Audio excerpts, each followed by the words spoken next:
జంట దొంగ వాళ్ళ మధ్య మంట భారమైన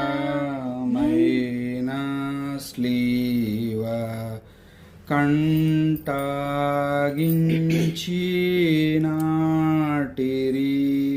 11వ స్థలము యేసు ప్రభు శిలువ మీద కొట్టబడుట.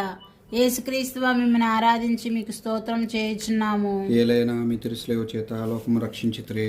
యేసు ప్రభును శిలువ మీద పరుండబెట్టిన వెనుక తమ చేతులు చాచి మన రక్షణము కొరకు పిత అయిన సర్వేశ్వరుని తమ జీవమును బలిగా నప్పగించితిరి. ఆ కొలపాతకులు ఇనుప సిరల చేత వారిని శిలువ మీద కొట్టి దానిని నాటి ఆ అవమానకరమైన మ్రాను మీద వారిని మహావేదనతో చావ విడిచటను ధ్యానించుదుముగాక. కొంతసేపు ధ్యానము. నా రక్షకుడైన యేసువా, నా హృదయమును మీ తిరుపాదములకు అంటగొట్టి అది ఇంకా ఎన్నటికీ మిమ్ము విడవకుండా ఉండుటను నిరంతరము మీ పాదములను గాచుకుని ఉండచేయండి. నాకన్నా అధికముగా మిమ్మల్ని ప్రేమించుచున్నాను. మీకు ద్రోహం చేసినందున నిండు మనసుతో దుఃఖపడుచున్నాను స్వామి. ఆమేన్.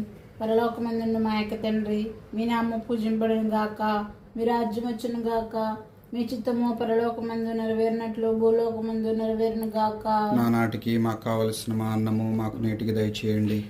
మా యొద్ద అప్పబడిన వారిని మేము మన్నించినట్లు మా అప్పులను మీరు మన్నించండి. మమ్మ శోధన యందు ప్రవేశింపనివ్వక కీడులో నుండి మమ్మ రక్షించండి. ఆమేన్. దేవర ప్రసాదం చేత మరియు మా వందనము. ఏలిన వారు మీతో ఉన్నారు, స్త్రీలలో ఆశీర్వదింపబడిన వారు మీరే, మీ గర్భఫలముకు చేస్తూ ఆశీర్వదింపబడిన వారుగనే. పరిశుద్ధ మరియమ్మ సర్వేశ్వరుని యొక్క మాత, పాపాత్ములమై ఉండడం మా కొరకు ఇప్పుడును మా మరణ సమయమందును ప్రార్థించండి. ఆమేన్. పితాపుత్ర పవిత్రాత్మకు మహిమ కలుగును గాక. ఆదిలో కలిగినట్లు ఇప్పుడును ఎప్పుడును సదాకాలం కలుగును గాక. ఆమేన్. మా మీద దయగా ఉండండి స్వామి. మా మీద దయగా ఉండండి స్వామి. విశ్వాసులకు ఆత్మ సర్వేశ్వరుని కృప చేత సమాధానమందు విశ్రమింతురుగాక.